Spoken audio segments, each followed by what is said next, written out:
gracias por estar ahí. Bienvenidos al ciclo de conferencias para el desarrollo gerencial que ha sido ideado por Alfredo Bluson, que es el que está a cargo del Departamento de Administración y que también corresponde a lo que es el programa del MBA. Hoy nos acompañan, tres distinguidos amigos y profesores para hablar sobre la relevancia del compliance en los nuevos desafíos empresariales, tema central para la dirección y el funcionamiento correcto de una compañía. Les voy a, antes de contarles un poco quiénes son, que muchos de ustedes lo deben conocer, les voy a contar un poco la dinámica. Cada uno va a hablar máximo 8 minutos, entre 5 y 8 minutos, y después va a haber una sesión de preguntas al final. No obstante esto, si quieren en el chat, yo voy a estar atento al chat, pueden preguntar por ahí. Si yo veo que conectamos justo con el timing que se está tratando el tema, puedo hacerle las preguntas si a los oradores le parece bien, y si no, lo hacemos al final. Pero la idea es hacer una primera disquisición y abordaje de temas de corrupción, primero Claudio Lamela, y después van a precisar Gustavo Nigojosian y Armando Ricci con el tema de gobierno, el gobierno corporativo. Claudio Lamela es codirector de Integridad y Compliance y profesor de la Maestría de Derecho Empresario, acá mismo en ESIADE. Es certificado de Leadership Professional in Ethics and Compliance del IAE y miembro del Comité Jurídico Internacional del World Compliance Association. También es director y fundador del Corporate Crime Risk Prevention. Le va a tomar la palabra a continuación Gustavo Nigojosian, que es director del programa de Compliance Integral de la Escuela de Negocios de la UNSA, la Universidad del Museo Social Argentino. Es consejero asesor de la Oficina Anticorrupción y también coordinador nacional de dirección corporativa de consejos profesionales en ciencias económicas. Por último, tomará la palabra Armando Ricci, que es titular de Derecho Societario y Contratos en la Universidad de El Salvador, codirector de la Diplomatura Integridad y Compliance de ESIAD y profesor también de Derecho Empresario de la misma casa de estudios.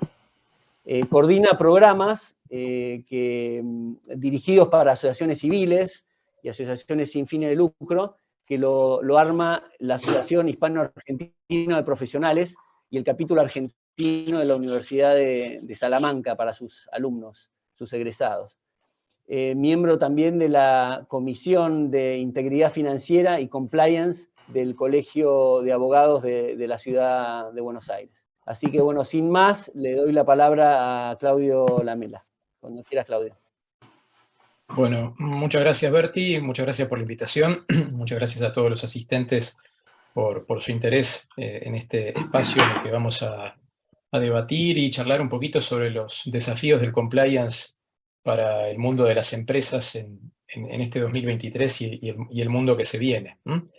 Dado mi especialización y expertise en cuestiones penales empresarias y responsabilidad penal empresaria y el compliance enfocado desde esa óptica, me parecía interesante compartir con todos ustedes un poquito cómo está la lucha en materia de prevención de la corrupción a nivel nacional e internacional, y la importancia que tiene esto para las empresas, que es un eje fundamental del compliance. Cuando hablamos de compliance, hablamos de cumplimiento normativo. Ustedes deben saber, si ya tienen alguna aproximación o se dedican a esta temática, que uno de los ejes fundamentales, tal vez el más conocido o el que más predicamento ha tenido históricamente, lo sigue teniendo, y sobre todo en nuestras lides en Argentina, es el rubro que se conoce como políticas de prevención en materia de integridad. Y ese rubro específico dentro del compliance, la integridad, hace alusión o tiene como por objeto prevenir los riesgos en materia de corrupción, con toda la fenomenología criminológica que tiene que ver con la corrupción, las diversas formas que ésta puede adoptar, ¿no? El soborno, el tráfico de influencias, las negociaciones incompatibles, el enriquecimiento ilícito, algunas modalidades de balances e informes falsos agravados y demás. Me parece interesante, entrando en la temática de la corrupción, para enmarcarlo un poco, dar una definición que no es jurídica, es una definición que viene más del mundo de las ciencias económicas, pero que es muy aplicable para para el mundo del compliance y demás, que se tiene muy en cuenta generalmente, y que es una definición que probablemente algunos de ustedes conozcan, pero que viene a cuento recordarla, y que tiene que ver precisamente con lo que en su momento pensó a fines del siglo pasado Robert Klitgaard en su conocida obra contra la corrupción, luchando contra la corrupción, Fighting Corruption, en la que él acuñó una frase o una fórmula que pasó a la posteridad, que es conocida como la fórmula de la corrupción de Klitgaard. Klitgaard sostiene que la corrupción responde de alguna manera a una ecuación matemática que implica la sumatoria de tres factores. En primer lugar, como primer requisito, la existencia de un monopolio en la toma de decisiones. Es decir, si tenemos una organización en la que lamentablemente no está bien repartida la toma de decisiones con controles recíprocos y más, y esto se ejerce monopólicamente, ya tenemos un primer ingrediente como caldo de cultivo para favorecer la corrupción.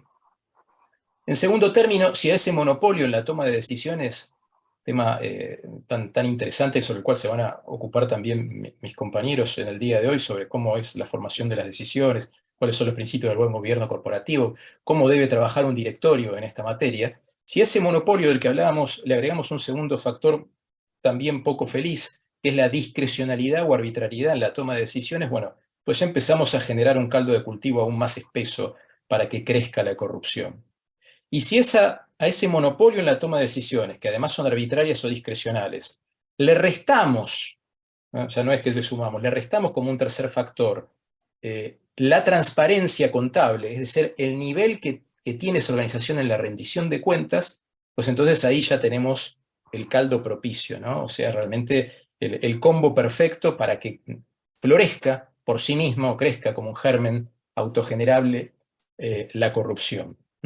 Es importante esta definición porque nos permite enmarcar de alguna manera tres estamentos a los cuales le tenemos que prestar atención cuando queremos dedicarnos a prevenir el riesgo en materia de integridad. Es decir, debemos evitar ese monopolio, debemos evitar esa discrecionalidad y debemos asegurarnos que existe un elevado nivel de transparencia, un elevado nivel de rendición de cuentas, de responder por las consecuencias de los actos en la gestión y en la dirección de la organización.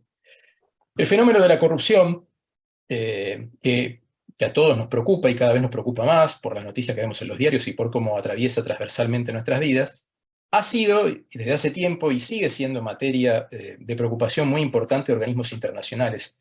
Entre ellos, por ejemplo, la OCDE, la Organización para la Cooperación y el Desarrollo Económicos, que todos ustedes deben conocer, que desde hace ya bastante tiempo viene ejerciendo una presión importante, presión en el buen sentido de la palabra, para que diversas naciones vayan adoptando los mejores estándares en la lucha contra la corrupción. Argentina suscribió a fines del siglo pasado, estamos hablando de fines del siglo XX, ya en las fines de la década del 90, la Convención Internacional de la ONU para la Prevención y Lucha contra la Corrupción, y desde ese momento, desde fines del siglo XX, que la OCDE venía reclamándole a nuestro país adoptar estándares que sancionaran adecuadamente esa fenomenología. En particular, un delito que le preocupa mucho a la OCDE, que es la modalidad del soborno transnacional, pero también que se uniformice la legislación, que tenga penas coherentes, que esas penas sean efectivas y que se persiga como corresponde todo lo que tiene que ver con la falsedad contable en las organizaciones, cuestión que obviamente es del mayor interés para todo lo que tiene que ver el control interno y la auditoría.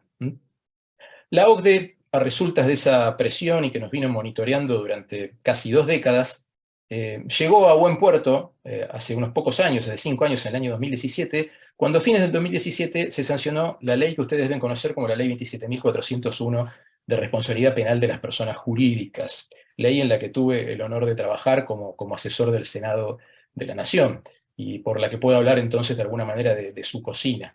Pero no es el motivo entrar en los detalles de esa legislación, sino enmarcar un poquito, para todos los oyentes aquí presentes, que esta ley, que pareciera que introduce por primera vez en nuestro país la responsabilidad penal de las organizaciones, en rigor de verdad no hace tal cosa, porque ya de una manera inconexa desde hacía varios años y décadas, para otro tipo de delitos existía la responsabilidad penal de las personas jurídicas. En materia de delitos fiscales, delitos aduaneros, delitos contra el medio ambiente, delitos penales cambiarios, bueno, delitos previsionales, régimen de defensa de la competencia, en materia de abastecimiento. Bueno, había una fenomenología importante, y de todos ellos el que más tuvo mayor exposición, digamos, ante la opinión pública por las noticias de prensa, fue a principios de este siglo y luego con la sanción en el año 2010 de una modificación en nuestro Código Penal que se incorporaron los delitos contra el orden económico y financiero,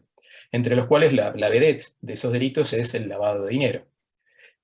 Esto generó un movimiento que termina en el 2017 con la sanción de esta ley que sanciona a las empresas privadas por hechos de corrupción en la interacción con el sector público, respondiendo a las exigencias de la OCDE. Y lo hace siguiendo el camino, si se quiere, que iniciara allá por los fines de la década del 70, la famosa FCPA americana, la ley pionera en la materia, ¿no? La ley americana contra las prácticas corruptas en el extranjero, que estableció la longa mano, si se quiere, de la jurisdicción americana para sancionar hechos de corrupción más allá de su jurisdicción territorial, cuando esto tuviera algún punto de contacto o afectara en algún sentido el interés jurisdiccional norteamericano. Por lo cual, ciertos hechos de corrupción, ustedes recordarán el FIFA Gate, están sometidos a los tribunales de New York, por ejemplo, y eso que en realidad ha tenido cierta ubicuidad en la fenomenología de todo el iter criminis o del camino delictivo de este fraude, pero como ha tocado la plaza financiera y ciertos sectores de Estados Unidos, bueno, esto está sometido a la investigación americana. ¿Por qué hago esta semblanza y vinculo la corrupción con la FCPA y más?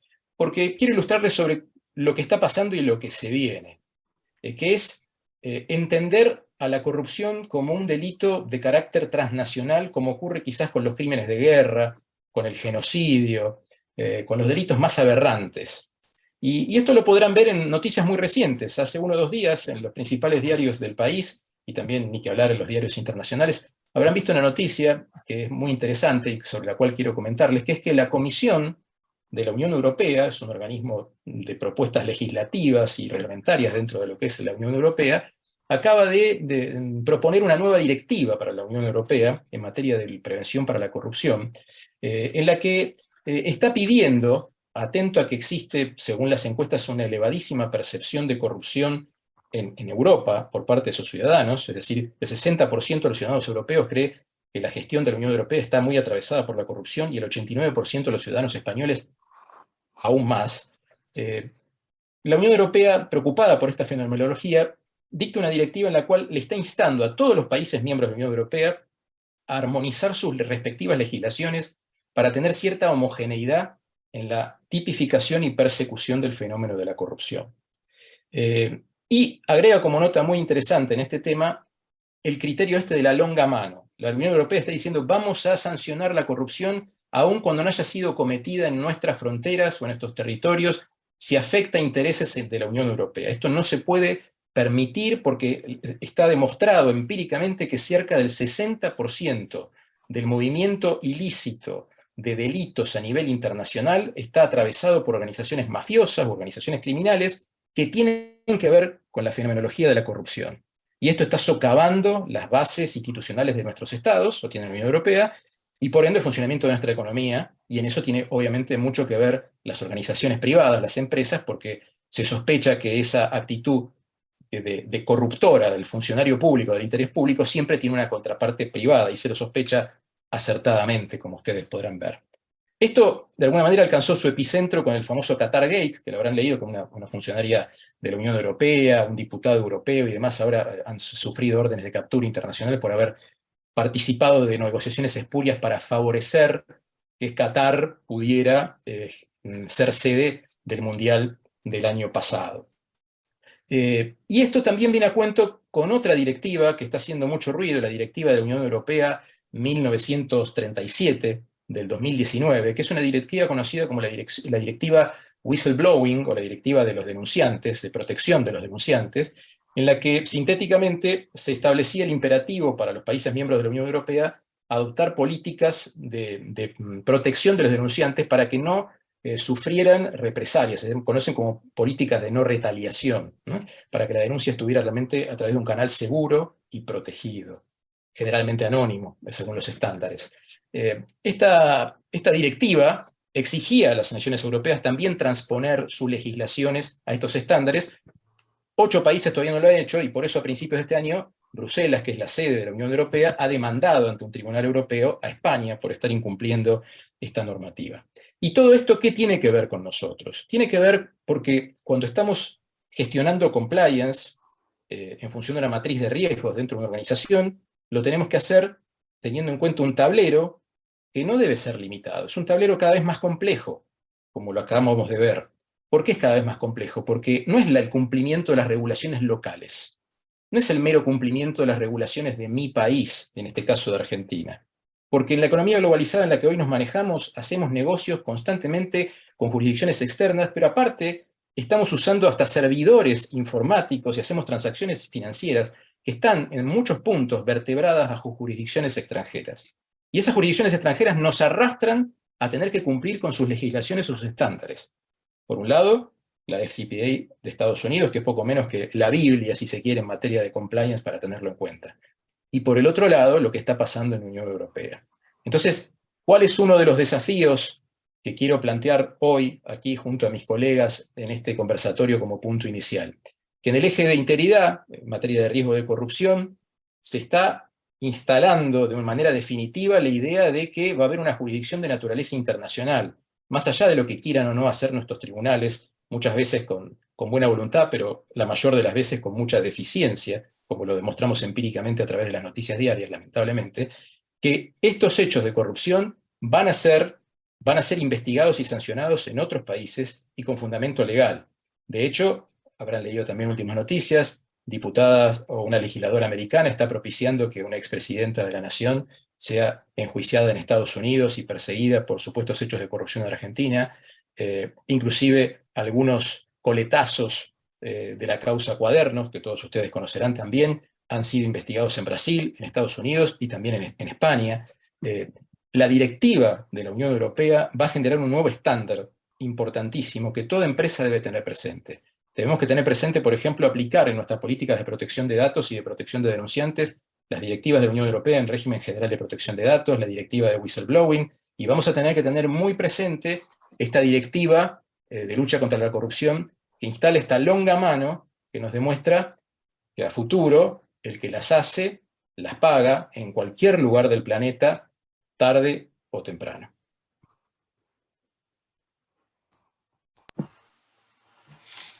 Muchísimas gracias, Claudio. Muchísimas gracias. Impecable. Gustavo, adelante. Gracias, Berti, por invitarme y, bueno, también un gusto estar con Claudio, con Armando, también amigos de la profesión. Y, bueno, coincido con lo que dice Claudio. Nosotros hemos definido compliance en dos momentos puntuales, por lo menos en lo que me toca a mí, y uno fue en Corporación América cuando presentamos en una summit a todas las unidades de negocios y siempre coincidió tanto en ese momento como hace poco en la Federación Argentina de Consejos Profesionales, donde también esbozamos una definición que tiene mucho más allá que ver con lo que es la corrupción. Obviamente, si uno lo puede generalizar, diseño de procesos tendientes a mitigar riesgos. Y a partir de ahí, cualquier tipo de riesgo que apriete el zapato a un directorio es algo que puede tranquilamente ser abordado por la función de compliance. O sea, siempre vamos a ver temas comunes en cuanto a el compromiso firme y visible de la alta dirección, que lo tenemos que tener en todos lados, en cuanto al análisis de los riesgos, ¿sí?, que tiene que ver con riesgos no solamente regulatorios, internos y externos, y cuando digo externos no me refiero a otros países que también, por supuesto, aplica, sino la legislación dada, más la legislación provocada por la compañía. O sea, por ejemplo, una política de compras para asegurar un mejor precio de un producto es también una política de cumplimiento. ¿Sí? Es una norma. Entonces, desde el punto de vista normativo, desde el punto de vista de eficacia y eficiencia de los procesos y desde el punto de vista de la información. Entonces, doy un ejemplo. Vamos a pensar en una compañía multinacional que tiene un árbol societario complejo y presencia en varios países, como el caso que les conté recién. Si yo hago una compra, ¿sí?, desde el punto de vista del directorio, ¿sí?, con ese compromiso firme y visible de esa alta dirección, no le va a interesar solamente que esa compra esté libre de un hecho de corrupción, es decir, que el beneficiario final del producto, ¿sí?, o el proveedor, en realidad, al cual estoy pagando, es un funcionario público. Ahora, que sea un funcionario público no hay ningún problema, que sea un juez no hay ningún problema, pero vaya a saber uno que si justo esta empresa necesita de ese juez una respuesta a un requerimiento que hizo la compañía, o una sentencia favorable, y termina coincidiendo que le dio un excelente negocio, ¿sí? Un millonario, y ese juez era, o la cónyuge de ese juez, ¿sí? Era dueña de esa compañía. Casos reales. ¿Eh? Me pasó también en Aerolíneas Argentinas, en un caso puntual, que muchas veces se adjudica algo y se piensa que estamos obrando correctamente, y en el ser y parecer nos estamos equivocando. El caso concreto es también una adjudicación que se hizo en lo que es los sauces, ¿sí? Y con el nuevo gobierno, el anterior al actual, cuando yo me sumé a Aerolíneas Argentinas, la CEO de ese momento me había dicho: no sabe lo que hicimos una nueva licitación, llamamos a licitación, ganó nuevamente la hotelería del gobierno anterior, y por obvias razones justificamos la no adjudicación, ¿sí? Porque estaba en proceso judicial, y le otorgamos el producto al segundo, el servicio, mejor dicho en este caso, al segundo proveedor. El segundo proveedor pensábamos que estaba todo bien y resultó que era pariente de Marcos Peña, ¿sí? Que era el jefe de gabinete del ministro de ese gobierno. Entonces sacaste a alguien del gobierno anterior y adjudicaste a alguien que tiene que ver con tu gobierno. Y me consta, porque este CEO me llamó por teléfono, me dijo: no saben lo que nos mandamos, que no sabían. Y esto pasa muchas veces. Entonces, el diseño de procesos tendientes a mitigar riesgos. Si vos tenés una adecuada política de compras, donde puedas, con una debida diligencia, identificar a quién a la postre vas a contratar, esto realmente hace que la compañía o la organización tenga una sustentabilidad más asegurada, ¿no? Porque estos avatares, tanto concretos como políticos, sabemos que a veces generan problemas de sustentabilidad. Entonces dije: temas de corrupción, por supuesto, código de conducta, línea de denuncias, política de conflicto de intereses, política de reglas y atenciones, debida diligencia. Punto 1. Pero no solamente le interesa a esa compañía que esa compra esté libre de estos problemas, ¿sí? Por lo menos identificarlos previamente y tomar la mejor decisión. También le interesa a la compañía que la compra asociada esté debidamente registrada en la contabilidad. Sea una compra de un bien, una inversión, sea un activo, o sea un gasto, que vaya directamente imputado al gasto, o al momento en que venda, el costo de la mercadería vendida asociada a esa venta esté debidamente imputada, es algo relevante. Porque yo, a partir de ahí, si no tengo una adecuada contabilidad, puedo tener balances falsos, como dice la 27401, puedo mentir en mis ventas y desaparecer, como desapareció Enron. Les comento además que hay más compañías que han desaparecido por temas de manipulación contable que por temas de corrupción, con lo cual, si el compliance officer es guardián de la reputación de la compañía, yo les pregunto: ¿puede estar ajeno a un tema contable, de manipulación contable? Entonces, difícil pensarlo. Entonces, también tenemos que asegurar esa parte. Estábamos en un ejemplo de una compañía multinacional que tiene presencia en muchos países. Entonces, a su vez tiene un árbol societario complejo y puede hacer compras intercompany. Supongamos que esta compra es intercompany. Entonces, también, a nivel reputacional, nos tenemos que asegurar que esa compra intercompany sea en condiciones de mercado.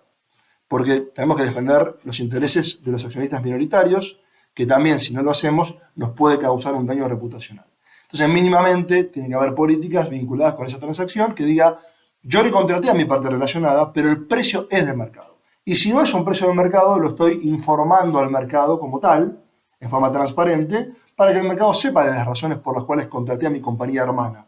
No era la más barata, perfecto, pero tenía más expertise.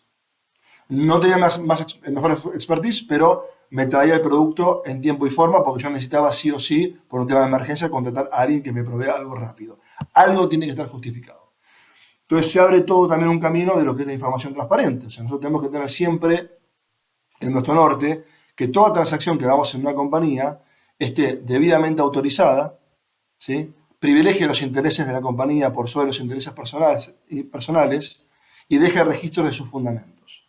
Con esto vamos garantizando en toda transacción, independientemente del eje estratégico en que estemos, integridad, contable, o en este caso partes relacionadas, que podamos demostrar que la transacción fue realizada correctamente. Y por último, esta compra además de demostrar que esté libre de corrupción, que esté debidamente imputada y transparente, y que no haya habido ningún tipo de manipulación para defraudar, en este caso el interés de un minoritario, pero también aplica el interés de un consumidor.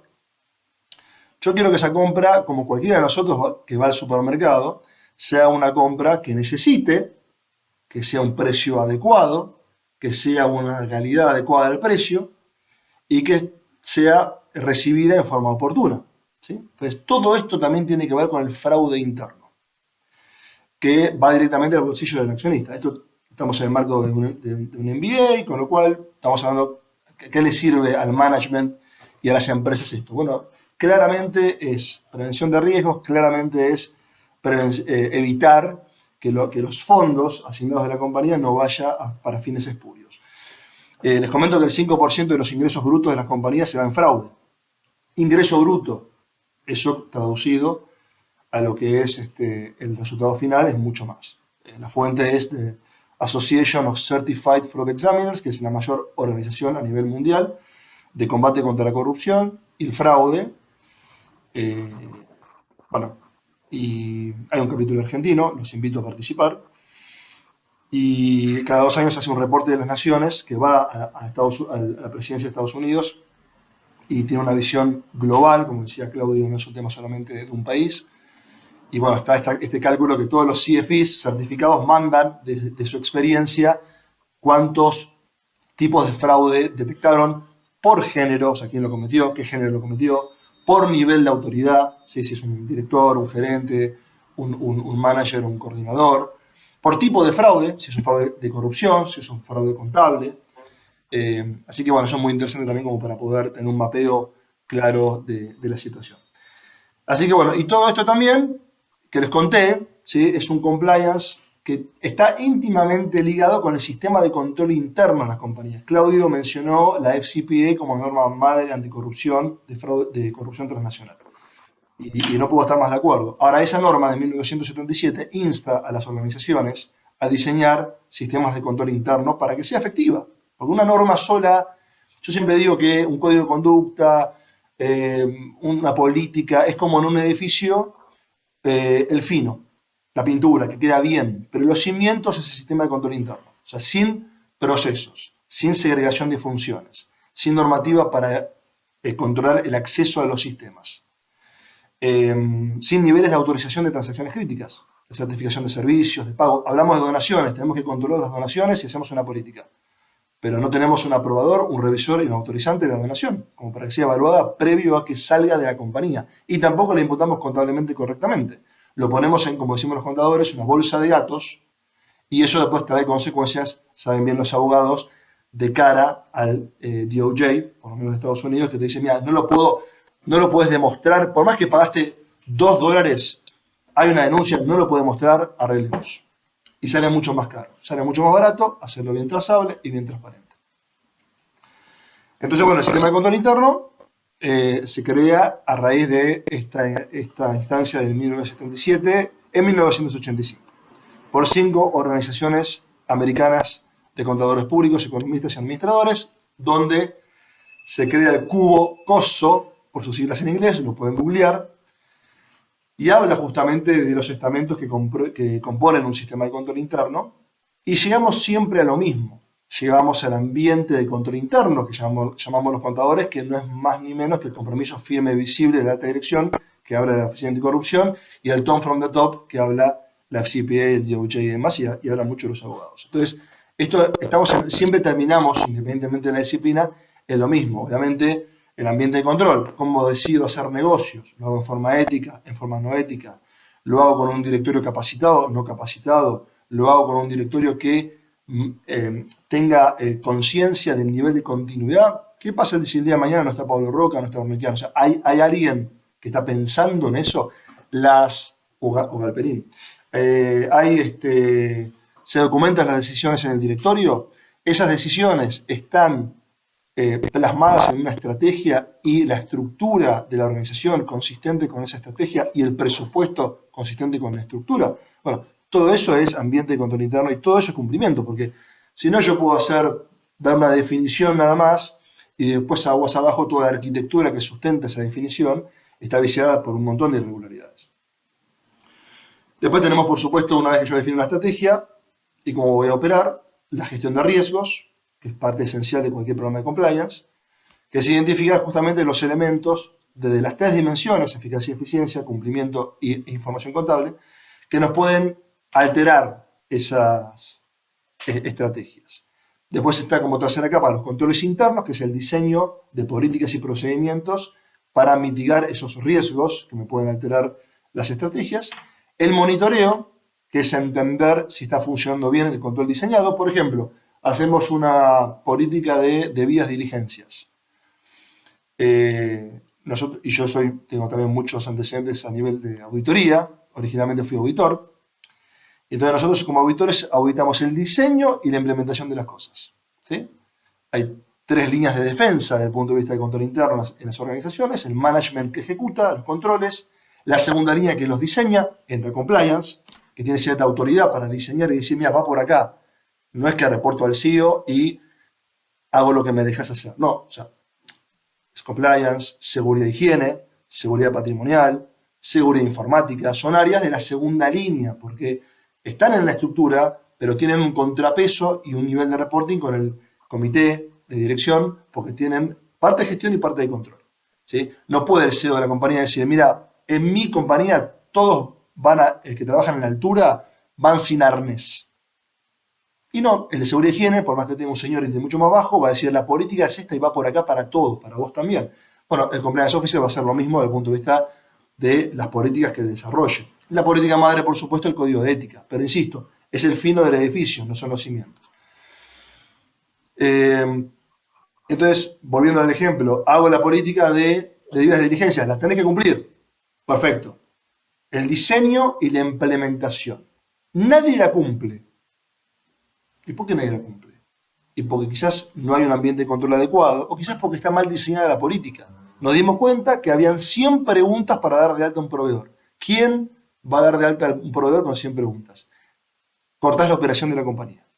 Entonces, el diseño también tiene que estar bien realizado. 5 preguntas de rigor, si algo falla, después ahí voy a las 100 preguntas. Pero si las 5 me responden bien, vamos para adelante y lo doy de alta. El monitoreo es para ver eso. Es para entender si el diseño de controles está funcionando correctamente, si se están eludiendo y si hay una razón de ser por la cual se eluden y se tienen que mejorar. Y por último, si todo esto falla, el sistema de control interno tiene la última capa, que es la auditoría interna y los organismos reguladores. La idea es no llegar a eso, por supuesto. Así que bueno, de las definiciones, la última que esbozamos en la Federación Argentina de Consejos Profesionales, para ir cerrando, es el diseño de políticas, procesos y controles tendientes a mitigar riesgos vinculados a eficacia y eficiencia, cumplimiento legal y regulatorio, información y fraudes, promoviendo un marco ético y salvaguardando la reputación de la organización. Así que bueno, dejo planteado esto y muchas gracias por escucharme. Muchas gracias Gustavo. Armando, Richie, la palabra.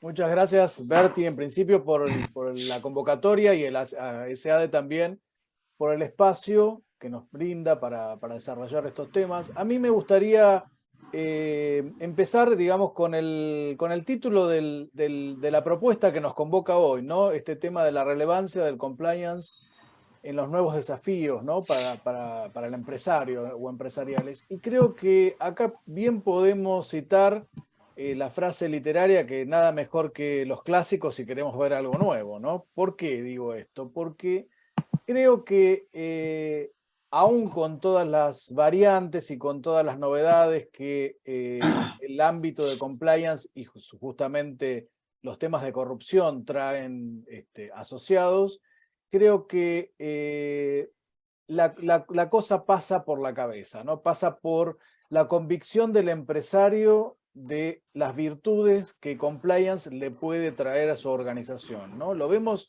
en la vida profesional, cuando tenemos que, digamos, vender, entre comillas, el producto compliance al empresario.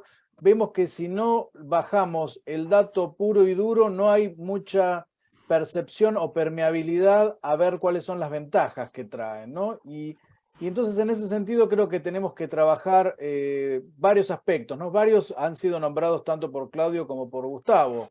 Desde el punto de vista de la discrecionalidad en la toma de decisiones que hablaba Claudio, yo creo que ahí tenemos que apuntar justamente a desbaratar la famosa frase que la excepción no confirma la regla. La excepción en realidad desarticula la regla. La regla no necesita ser confirmada, necesita ser cumplida. Y desde ese punto de vista el enforcement es el que nos está faltando, ¿no? A nivel comunidad. Lo digo desde el punto de vista nacional y también regional y hasta mundial, ¿no es cierto? Entonces, me parece que desde el punto de vista, ese tema de la discrecionalidad es un tema que tenemos que desbaratar por ese lado. Por otro lado, la rendición de cuentas sí me parece que, también mencionado por Claudio, me parece que es un aspecto fundamental que queda desdibujado, ¿no? Y especialmente desdibujado cuando hablamos del sector público, porque el mostrador tiene dos lados, ¿no? Para que haya alguien que corrompa, tiene que haber otra mano, digamos, que lo acepte y viceversa.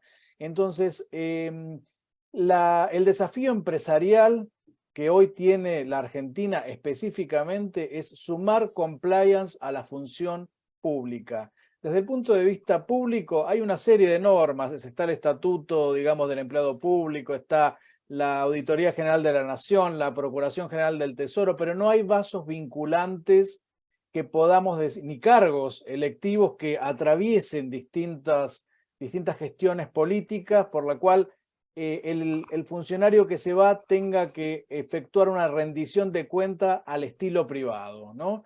Y dentro de los desafíos también, digamos, que tenemos es... Gustavo habló del tema de la debida diligencia, ¿no? Bueno, los que estamos en temas de compliance sabemos que compliance también es documentar, documentar y después documentar, ¿no? Y los que somos abogados sabemos cuál es el valor de la preconstitución de la prueba. Y la preconstitución de la prueba en estos ámbitos y en cualquier otro va de la mano de la documentación adecuada y sobre todo del término trazabilidad, poder sostener a través de la trazabilidad los caminos críticos de la ruta del dinero, de las inversiones, de la toma de decisiones, ¿no? Entonces me parece que desde ese punto de vista el empresario sigue siendo el centro de, digamos, el centro crítico, ¿no? ¿Por qué? Porque es el que toma las decisiones, ¿no? Y esas decisiones deberían ser decisiones informadas y no siempre se da esta situación, ¿no? Se da, seguramente se va a dar más a nivel privado que en empresas cerradas que en empresas públicas por la conformación del mercado de capitales en la República Argentina, pero si yo tuviera que, digamos, nuclear en o reducir todo esto, que es inmenso, pero si tuviera que elegir más que reducir, una palabra sería confiabilidad, ¿no? ¿Cómo dotar de confiabilidad a las gestiones empresariales y las gestiones públicas, ¿no? Y me parece que la confiabilidad viene de la mano del sostenimiento de los valores que se traducen en conductas, ¿no? Solamente por esa vía podemos alcanzar digamos, un círculo virtuoso en ese sentido, ¿no? También Gustavo habló de privilegiar los intereses de la compañía, ¿no? Bueno, todos fuimos educados en algún momento a nivel universitario en que la función del empresario era, digamos, velar por los intereses de los accionistas, concepto ya perimido, después, digamos, velar por los intereses de la organización.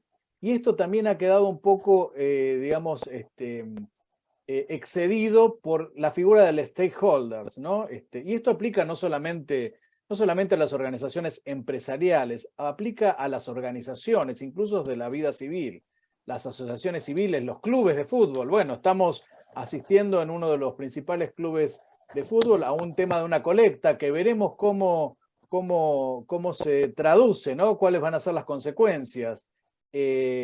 Digamos, nos lleva al límite de ver algo que resulta positivo si no termina siendo disruptivo desde el punto de vista del funcionamiento de las organizaciones. Y en ese sentido, digamos, tratando de juntar un poco la materia de compliance, que en definitiva es la materia humana, me gustaría citar una frase de Warren Buffett que dice que cuando uno contrata a alguien tiene que buscar 3 cualidades, ¿no? Cuando uno hace una contratación: integridad, inteligencia y energía.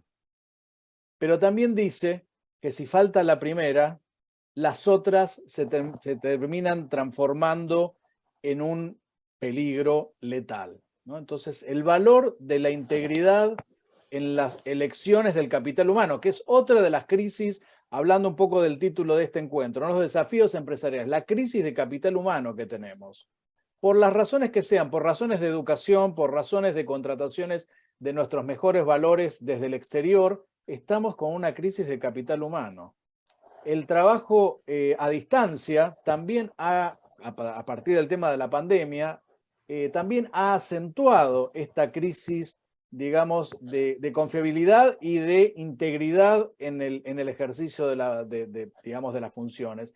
Entonces, me parece que todo este esquema, si lo tomamos como desafío, ese es el principal desafío que tiene el empresario actual, que no es muy diferente al de otras épocas, pero hoy a su vez se le suman el tema de los ciberataques, la ciberseguridad, básicamente ese, el tema del control de la gestión de riesgo también, ¿no? El famoso tema del mapa de riesgo, saber, el mapa de riesgo es el que coloca al empresario en el lugar que tiene que estar para la toma de decisiones. Toma de decisiones, como dije antes, a nivel con la información necesaria para tomar esas decisiones.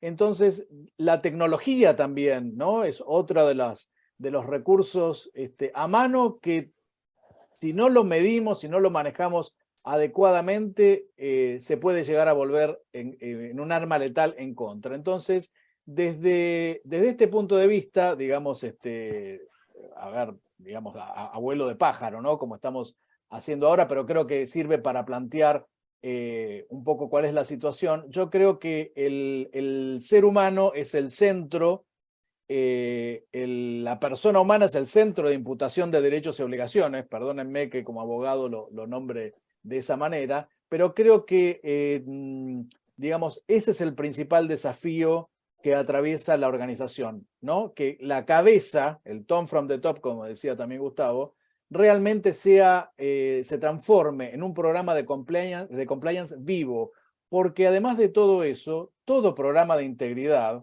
está redactado para alguien, que no siempre lo tenemos muy en cuenta, que es para el juez. Algún día un juez nos va a leer el plan de integridad y va a decir, sí, esta empresa se merece una exención o se merece una reducción en la pena por haber violado la ley de responsabilidad penal de las personas jurídicas porque hizo todo lo posible por evitar un daño, pero la agresión fue tan sofisticada que no la pudo evitar. Entonces eso se hace conjugando todo lo que dije antes, documentando, privilegiando el tema de la transparencia, como decía Claudio, y sobre todo teniendo en cuenta lo que dijo un pensador, Karu Ishikawa, un pensador de la escuela japonesa, un teórico de la administración en realidad. Eso para que vean lo amplios que somos. A pesar de ser abogados, citamos digamos, a pensadores, a teóricos de la administración, que dijo, ninguna organización puede ser mejor o peor que la suma de las personas que la integran. Entonces, el llamado de compliance es un llamado ético, es un llamado a comprometerse con el otro desde el mejor punto de vista de ese otro, ¿no? Porque es algo que en definitiva nos va a volver y seguramente va a volver de la peor manera. Entonces, bueno, esas es un poco mis reflexiones y también es una invitación a todos a reflexionar sobre estos temas y es una invitación también al programa que estamos lanzando en SEADE en los próximos días con relación al tema de compliance. Así que bueno, están todos invitados a sumarse y a hacer las preguntas, obviamente, que consideren pertinentes. Muchas gracias. Muchas gracias, Armando. La verdad que un lujo escucharlos a los tres. Si quieren hacer preguntas, podemos hacer este pequeño espacio para hacerlas. Se admite la catarsis también, porque muchas veces cuando estamos en estos espacios, alguien levanta la mano y dice, a mí me pasó que tal y tal. Bueno, pasa. Bueno, Lo vemos en las clases también, ¿no? Obviamente, mientras hablaban siempre surgían algunos casos. Bueno, yo voy a preguntar sobre cuáles son los boundaries en el... Bueno, o sea, los límites que hay entre personas y organizaciones respecto al tema de actos de corrupción. ¿Hasta dónde una compañía, por gente que tiene en cargos de cierta responsabilidad, son responsables las compañías por ellos? ¿Y hasta dónde es un tema más de procesamiento de la persona actuante? ¿Dónde está ahí el límite? ¿O son solidariamente responsables como si fuera que lo hace la persona por vos directamente? Bueno, si me permiten a mí esbozar desde el punto de vista de lo que es la ley de sociedades, tenemos el artículo 59, que es el que habla del estándar del buen hombre de negocios, ¿no? Que nos viene desde la época del derecho romano, el buen padre de familia. ¿Y qué es un buen hombre de negocios? Es aquel que cuida el capital ajeno con mayor celo que el propio. O sea que es un estándar altísimo. Entonces, la limitación de responsabilidad es un ámbito vidrioso que va a depender efectivamente de la prueba, ¿no? Obviamente, okay, si hablamos desde lo lógico, que el director o el gerente actuó dentro de los límites del estatuto y del objeto corporativo, digamos, en ese sentido, digamos, va a estar protegido. Ahora, si se corre medio milímetro, bueno, ahí va a tener que generar algún tipo de herramienta adicional para zafar de la responsabilidad. Ahí tenemos a Stanislao también, que está preguntando algo, ¿no? Está levantando la mano. Primero me entró una pregunta de María Eugenia, sí, que es una de las pocas que está con cámara, que saluda y dice, ¿qué opinan de la aplicación de los programas de integridad de la ley 27401 a las pymes? ¿Es realmente aplicable o un costo no justificable? Yo le respondería, perdón que después hablen ustedes, ¿no? Yo le respondería a María Eugenia, si usted cree que tener un experto en compliance es caro, pruebe a no tenerlo. Yo creo que tendemos a que toda la sociedad sea, no solamente la 27401 tiene un nicho específico, pero yo creo que primero por una cuestión evolutiva del derecho va a tender a homogeneizarse y va a aplicar para fundaciones, asociaciones civiles, para todo tipo de sociedades y las pymes obviamente, ¿no? Y no digo más nada. ¿Qué es recomendable cuando se ofrece? Levantó la mano, Berti. Sí, pero es que no lo vi, yo no lo tengo acá. Ahí se ve, yo lo veo ahí arriba. No sé si quiere Dale, preguntar. Stanislao. Adelante con la pregunta. ¿Tenés la habilitación del micrófono? Está sin audio, parece, ¿no? Sí, pero... Rubén Vitoria está sin audio. Al levantar la mano. Está muteado, en realidad. Si no, escribir a Stanislao, o capaz que fue un error. Si querés seguir, Berti, y quizás si lo escribe... No, mi pregunta era respecto a el tamaño de las compañías más recomendables para el tema de compliance, o no hay tamaño, el tema de empresas familiares, ¿dónde está el interés puesto o el foco donde dice, bueno, hay mucha más por la estructura, para empezar, y los distintos niveles que implican los controles y todo, que es algo recomendable ahí? Si me permiten, o sea, si vos me haces esta pregunta en la época de Taylor y Fayol, de qué tamaño de compañía necesitan recursos humanos, te van a decir ninguna. Y la verdad que el recursos humanos no se discute en ningún lado. Hace 20 años, me acuerdo cuando empezamos en Tenaris en auditoría interna, a veces se pensaba que tenía que reportar el CFO. Hoy es imposible pensar que reporte un CFO, reporta directamente al directorio. Con el tiempo, compliance va a adquirir su propia forma. Hoy tenés muchas compañías que están legal and compliance, que son funciones distintas, o nacen en el seno de auditoría interna. En el caso del grupo Techin, nació en el seno de auditoría interna. Yo fui uno de los primeros compliance officers del grupo. Y después se segregó y pasó a ser está la Business Conduct Compliance Officer, y está la auditoría interna, y está el Legal aparte. Con lo cual eso me lleva a pensar que en largo plazo no hay un tamaño de compañía. Es parte de una función esencial. Yo veo muchas compañías de quizás menor envergadura ahora, en algunos directorios, que están padeciendo esto que les contaba de las 3 líneas de defensa, el management que ejecuta, y el auditor que viene y levanta puntos, sea de diseño o de implementación del control. Y lo que falta en el medio es la persona que diseñe. Y Compliance tiene mucho de diseño de procesos. La vieja organización y métodos que cayó en desuso, que parecía que no servía para nada, es justamente esto, o sea, es diseñar controles, ver qué tenemos que mitigar, y mitigar el riesgo de incumplir una ley no es más que un proceso más interno de la compañía. Y eso lo requiere cualquier tipo de compañía. Después llamarlo compliance officer o llamarlo como miembro experto dentro del directorio, como es el caso de los bancos, o en el caso de las pymes puede ser alguien que adopte esa función. Pero en el mediano y largo plazo no puede ser una función de la primera línea de defensa, no de línea jerárquica, una función de management, ni un auditor interno. Y puede ser, por supuesto, un mix entre una persona que está adentro y alguien tercerizado, hasta que esto tome más forma. Las compañías grandes, no hay duda, aún hoy en día hay algunas que lo tienen legales, y hace poco una compañía multinacional, pero muy grande, en una búsqueda laboral ponía Audit and Internal Control. Son incompatibles. Y la persona que hacía la entrevista no conocía la diferencia. Entonces, en tema de management hay muchísimo para avanzar, mucho para cambiar. Hay cosas que parecen que están dadas y todavía falta madurar. Y compliance es una más de ellas, lo que sí considero que es una función esencial para toda organización.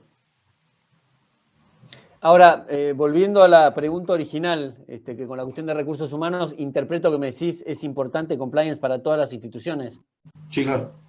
A ver, pero digamos, esto también es un tema de costo-beneficio, y vos establecés también prioridades. Pero no es el costo-beneficio, está bien. No, me refiero a una empresa familiar, chica, digamos, es necesaria una estructura de compliance, y te va a decir, mira, lo mismo que decir tema de formación, que cada uno a mí me parece fundamental, te digo, el tema de auditorías y compliance y todo, no es que esté en contra del asunto, todo lo contrario, pero digo, desde la óptica de una estructura chica, vos no tenés más o menos espalda que se puede dar el lujo a una empresa corporativa para tener desde, viste que ahora está mucha cosa la Cousin Company, de tener la universidad Gillette, la universidad, bueno, digamos, una pyme no tiene esa capacidad, ni la cosa de formación, ni becar también a sus mejores talentos para que hagan un MBA, digamos, es un tema también de costos. Entonces digo, ¿hay una marca aconsejable respecto de esto o simplemente en tema de costo-beneficio?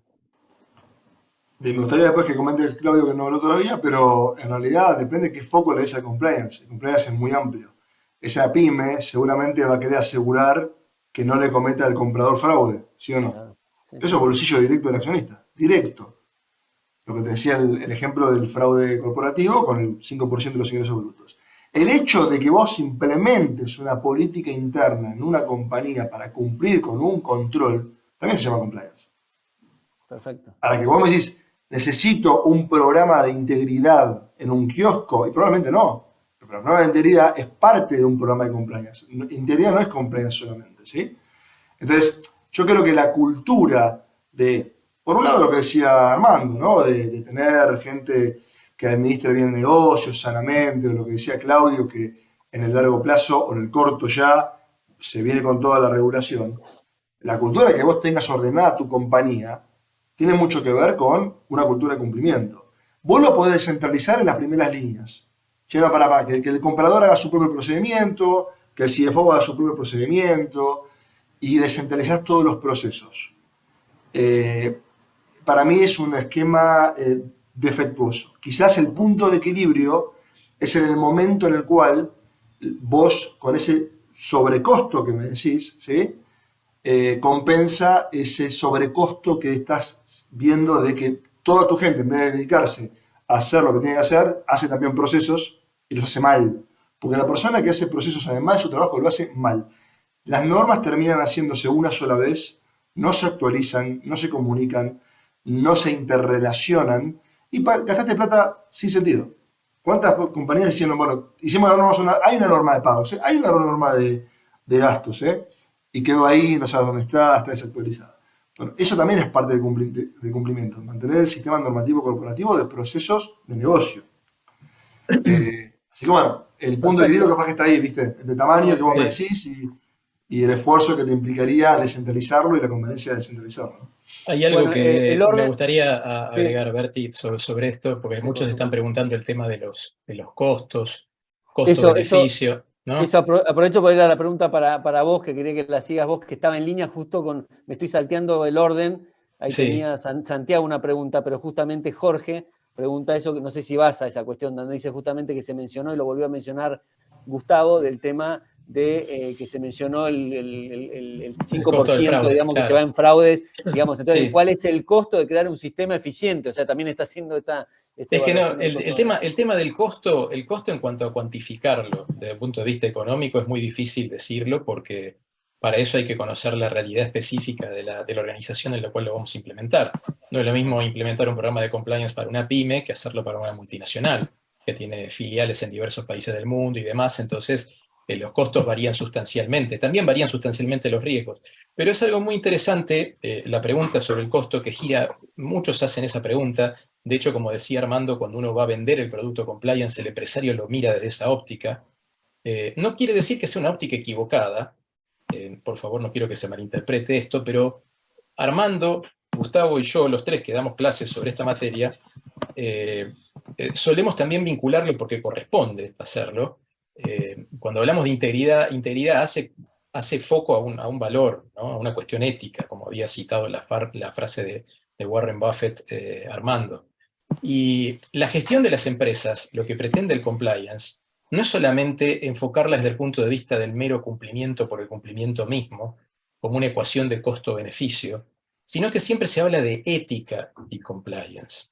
Y esto es importante porque si uno en la vida solamente hace las cosas por costo y beneficio, puede ser que nos aseguramos una maximización del lucro, pero no necesariamente vamos a tener una política sustentable desde el punto de vista del bien para la compañía, del bien para sus agentes y del bien para la sociedad o la comunidad en la cual opera esa compañía.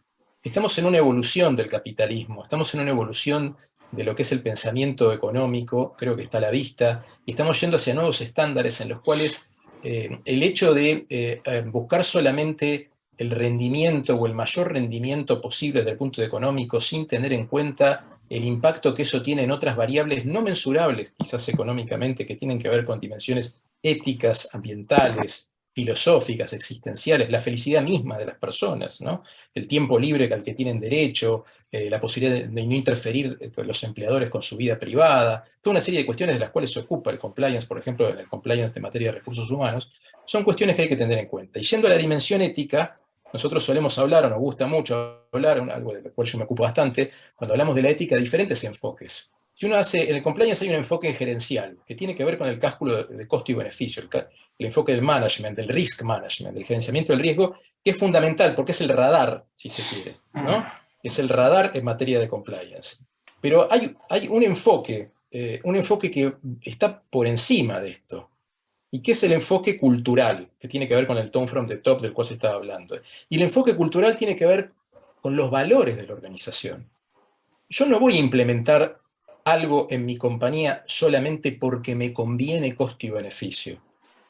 Lo ideal sería que lo haga, ese costo y beneficio, una vez que yo ya respondí a la pregunta de lo que debo hacer. Después analizo los costos y demás, pero tengo que hacer un análisis desde el punto de vista ético de esto.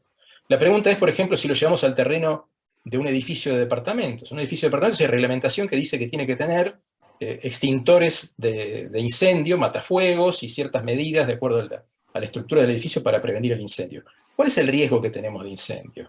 ¿Cuál es el costo que tiene mantener eso, instalarlo y más? ¿Y cuál es el costo al que nos exponemos si se materializa ese riesgo? Probablemente el riesgo es muy bajo y probablemente desde el punto de vista de los costos a lo mejor alguien prefiere correr el riesgo. No pasa por una cuestión de riesgo solamente. Es decir, mi riesgo empieza a ser una herramienta útil desde el punto de vista del gerenciamiento cuando hemos dado respuesta a preguntas anteriores que tienen que ver con la cuestión ética. Esto es algo muy polémico, lo reconozco, pero es algo que empieza a verse cada vez más en la discusión filosófica del derecho, de las ciencias económicas, y a lo cual apunta el mundo, ¿no? Precisamente por qué los estados están buscando desde el punto de vista regional punir este tipo de sanciones más allá de donde ocurren. Lo hacen más allá de su mera conveniencia, lo hacen porque es éticamente necesario. Porque es éticamente necesario, porque no podemos tolerar vivir en un mundo así. Después es conveniente también. Pero me parece que es importante que primero respondamos esas preguntas, porque un programa de compliance desprovisto de la brújula ética está hackeado en su corazón mismo, ¿no? Yo creo que Federico Weiss da en la tecla acá, que hace una reflexión, una pregunta, dice: las empresas con mejor reputación y ética, sin escándalo de corrupción o delitos, son las más rentables en el mediano y largo plazo, por la confiabilidad que generan. O sea, está ahí la conexión que, digamos, Sí. al directorio, a los dueños, a los accionistas, le va a interesar, no solamente porque hay también buscar el aspecto que todos actuamos en interés personal, de manera que hay que buscar ese beneficio, y el beneficio moral y ético tiene la conexión del fin último de la empresa, que es que valga más.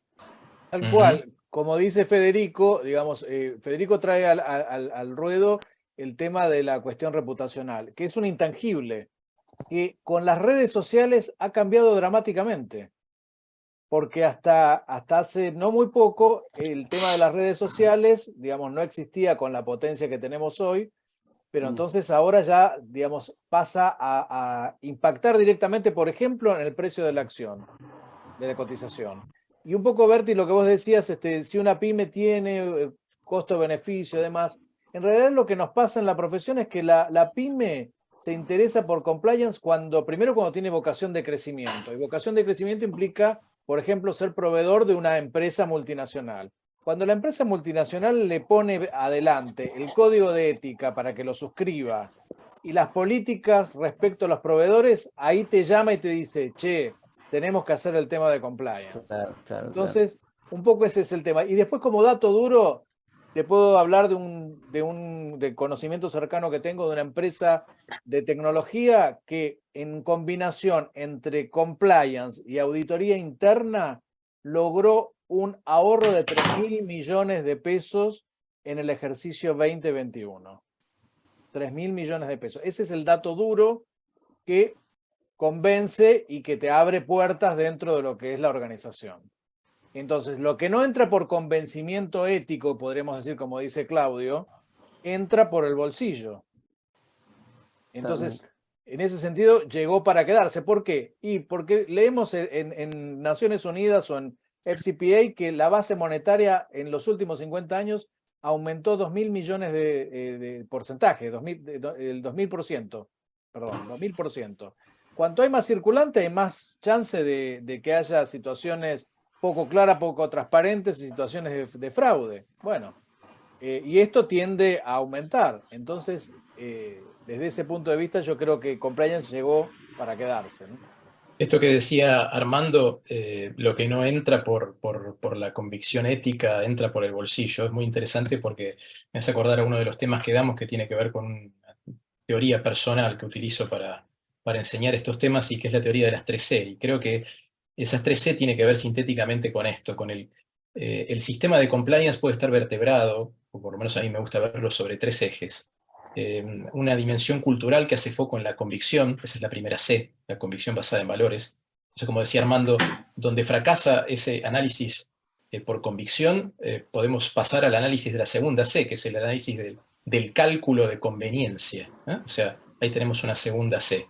Pero si todo esto fracasa, si fracasa el análisis, si fracasa desde el punto de vista del juicio convictivo, el juicio de valores, si fracasa el raciocinio de conveniencia, que cuando es acertado descarta toda discrecionalidad o arbitrariedad, como hablábamos en la fórmula de la corrupción de Klitgard, el tercer estamento que hay que tener muy en cuenta es la tercera C, que es la coerción por el control.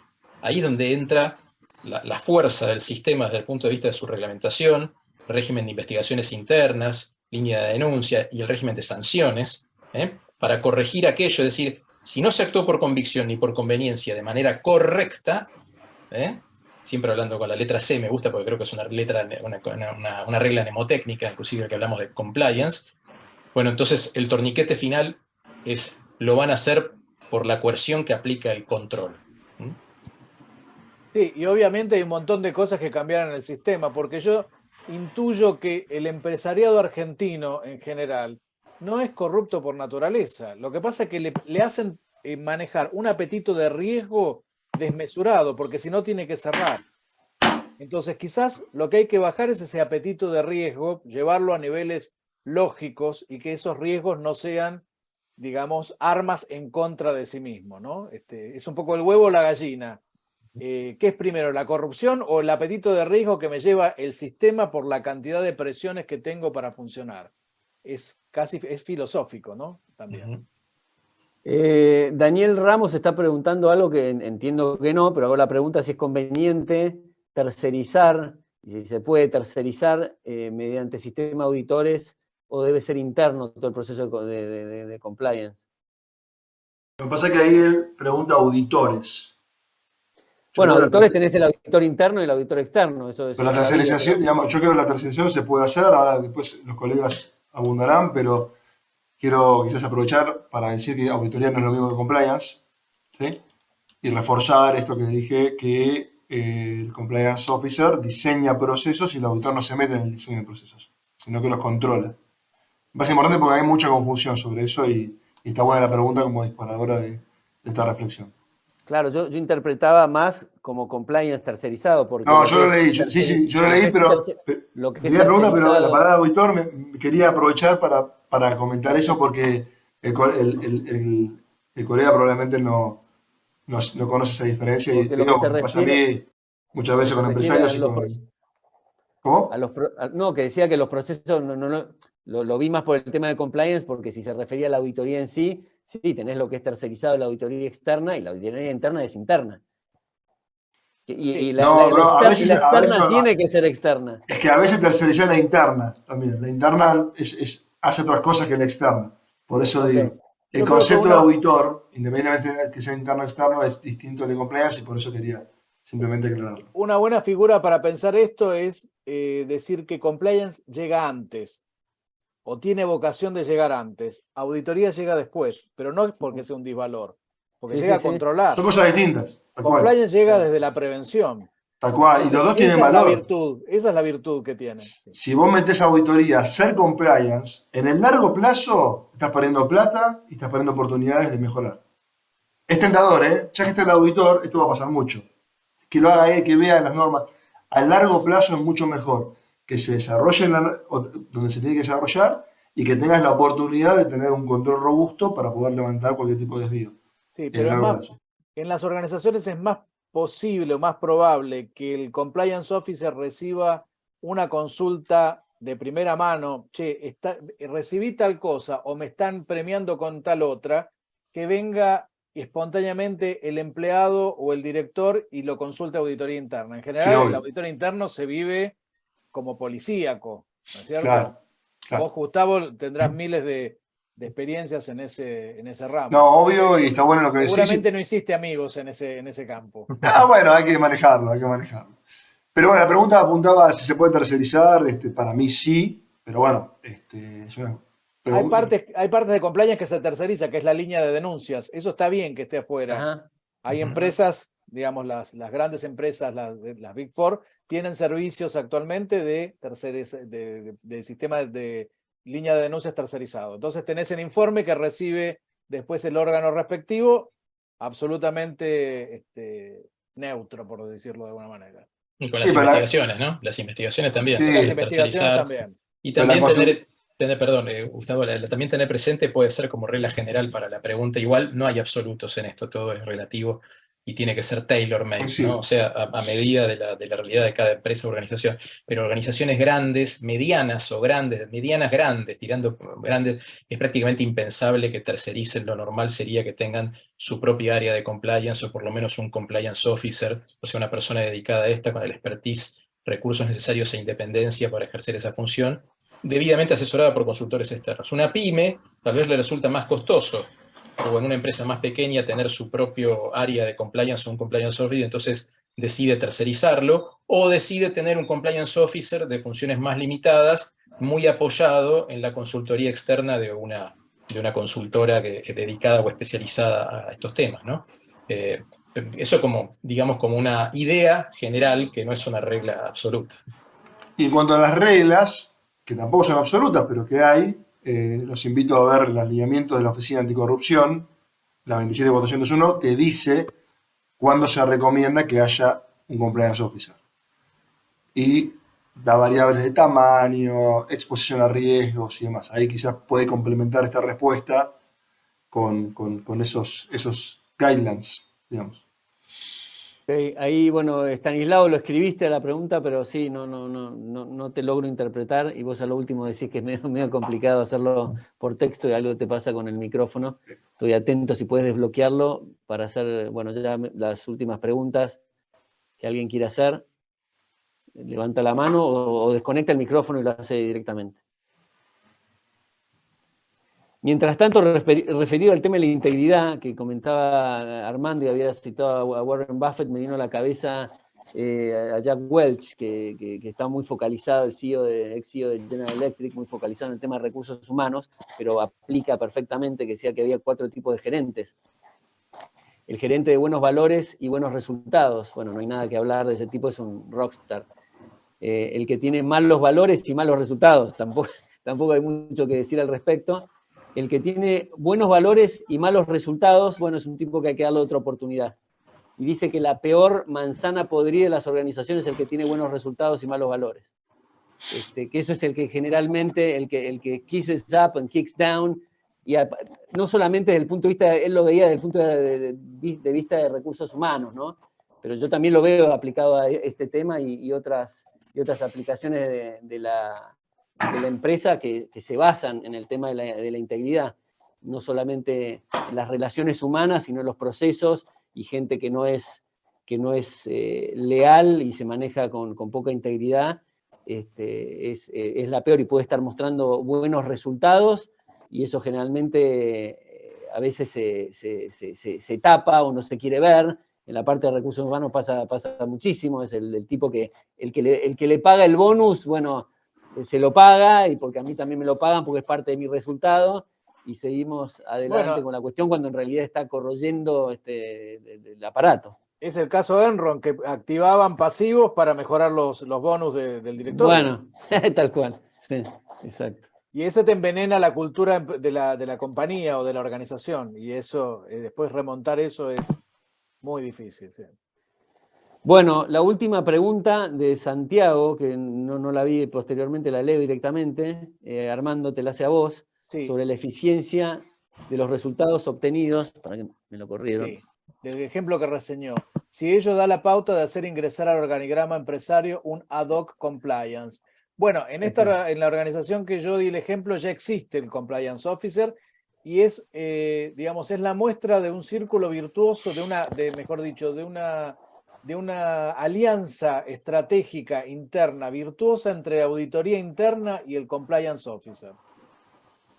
Digamos, la acción combinada fue lo que generó este ahorro de 3.000 millones de pesos. No sé si estoy contestando exactamente la pregunta. Entiendo que sí, ¿no? Entiendo que sí. Okay. Bueno, son casi las 8:30. Si les parece, vamos cerrando. Por mi parte, agradecerles, sí, dice que sí, que está contestada la pregunta. Agradecerle a Armando, Claudio, Gustavo el tiempo, muchísimas gracias, fue un placer escucharlos y debe haber sido tan grato y para todos los que están escuchando también. Bueno, muchísimas gracias. Gracias a ustedes, muchas gracias. Bueno. Gracias, buenas